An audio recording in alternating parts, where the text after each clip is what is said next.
Now time for oral questions. The member from Thornhill. Thank you very much, Speaker. Speaker, in the days, weeks and months before the budget was tabled, we saw the signs that the government was going to back down. Question? Sorry, I didn't say to the Premier. To the Premier. In the days, weeks and months before the budget was tabled, we saw the signs that this government was going to back down and avoid taking the measures that are necessary to turn Ontario's economy around and present a weak budget. They used the Drummond report to delay taking responsibility for their failed management of Ontario's finances, and then subsequently dismissed their own economists' recommendations for cutting government spending. Speaker, the Premier spent another $2.5 billion he didn't have, and the Premier said that $214 billion in debt was, quote, not that bad. Premier, just how deep does the debt have to go? How extensive does the deficit need to be before your government finally stops your wasteful spending? Premier. Speaker, I thank the honourable member for his question. Speaker, I have a concern, and I think it's shared by more and more Ontarians, that Her Majesty's loyal opposition keeps painting itself further and further into an ever smaller corner of unreasonability. Speaker, we introduced just 48 hours ago a budget of great significance. The budget documents themselves, Speaker, are 354 pages long. The budget bill itself is 355 pages long. Speaker, the former Premier and Finance Minister Ernie Eves said, I think they made a step in the right direction. I don't think there's any doubt about that. Janet Ecker, former Ontario Finance Minister and President of the Toronto Financial Services Alliance, said, we strongly support their efforts to eliminate the deficit. It's an important step for Ontario's future economic growth. Thank you. Supplementary. Speaker, two provinces released their budgets this past Tuesday. One province's deficit was down. Order. The other province's deficit went up. One province is receiving $35 million less in equalization payments this year. The other province is receiving $1.1 billion more. Given this government's track record and spending habits, it's not surprising, Speaker, that the province with a larger deficit and receiving more payments is Ontario. But I don't know if anyone has ever expected to see the day that New Brunswick was better off financially than we are. How did your government manage to put Ontario in a position where New Brunswick is reducing its deficit and receiving less in transfer payments, while Ontario's deficit keeps going up and we're getting $1 billion more in transfer payments? Premier. Speaker, a couple of things, Speaker. First of all, I want to draw to my honourable colleague's attention an important finding in the Drummond report. I forget exactly which page it appeared on, but he said specifically that in 2009, Speaker, our relationship with the federal government cost the taxpayers of Ontario a net $12.3 billion. And I recommend that to my honourable colleague. But, Speaker, I want to get back to this point of the corner of unreasonability in which they continue to paint themselves. Speaker, I have quotes here endorsing our budget from the Royal Bank of Canada, from TD Bank, from Scotiabank, from the Dominion Bond Rating Service, from BMO Nesbitt Burns, from the Ontario Chamber of Commerce, from the Canadian Federation of Independent Business, from the Certified Management Accountants of Ontario, from the Ontario General Contractors Association, and a host of others. Again, I say to my honourable colleague opposite, they have time to reconsider, Speaker. Nobody in the province of Ontario is looking for an election. They're looking for a way for all of us to work together and to move forward. Final supplementary. Thank you, Speaker. Premier, since you don't seem to want to face facts, I'll give you the answer. It's simple. Your out-of-control spending continues. Your own economist said spending increases have to be held to 0.8%. You failed to do that. Instead of cutting your spending, you're spending more than you did last year. You claim you'll save $17.7 billion, but your additional spending adds up to $18 billion over 5 years. What is the Premier going to do, Speaker, to make up for this $18 billion hole? Premier. Speaker, again, my honourable colleague is part of a political movement which has very, very little support in terms of their determination to cause an election within 6 months of the very last election, Speaker. Speaker, I would bring to my honourable colleagues' attention some of the measures in our budget which I think are going to be very important for them to consider. Speaker, we reduce our spending by nearly $18 billion. We tackle compensation, Speaker, in a firm but fair way. Order. They ask that we take into account, Speaker, wages. We're doing more than that, Speaker. We're tackling both wages and benefits, and then we're going beyond that, Speaker, to deal with a very thorny issue, and that is the whole notion of public sector pensions. Again, I say to my honourable colleagues opposite, don't marginalize yourselves. Be part of an important movement. Let's maintain momentum. Let's.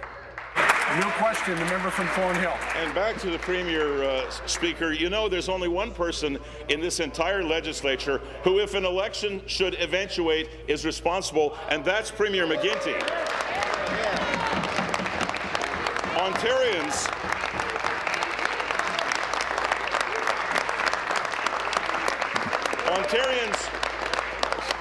Ontarians were counting on this government to take real action to turn Ontario around. Our party made a series of recommendations to reduce the government spending, but they were all rejected. Instead, we see that the government will spend more, not less, billions more, in fact. Ministry of Aboriginal Affairs.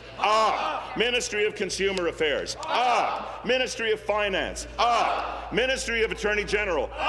14 out of 24 ministries.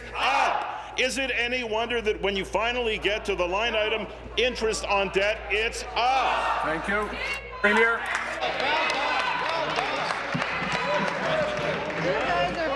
Speaker, it's become clear that the Seated, please. Attorney General. Come to order. Come to order. The member from the P.N. Carleton, please do not ignore me when I say come to order. Thank you. Premier. Speaker, For Peterborough is not helping. the party to the right of us says that we are not moving aggressively enough. The party to the left of us says that we are moving too aggressively.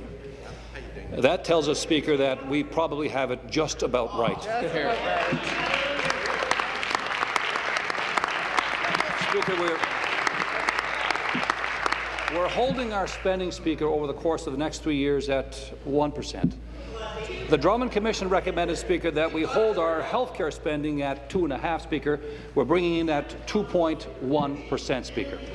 Speaker, in the past we were spending in health around 6% on an annual basis.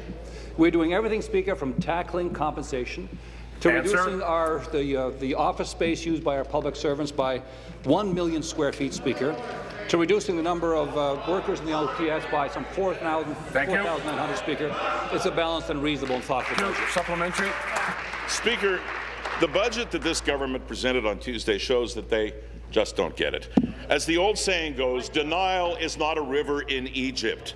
This government doesn't want to comprehend just how deep a hole they've dug this province into. Our province is in historic debt and a deficit that equals 3 times the total of every other province combined. Your answer to that is to spend $1.7 million per hour more than what we take in revenue. Any reasonable person understands that to control debt, you have to rein in spending. You didn't do that. You decided to spend more instead. We'll go $1.75 million further into debt in this 1 hour of question period. How much worse does it have to get before we finally see you take some responsible action and rein the spending in? Thank you. Premier.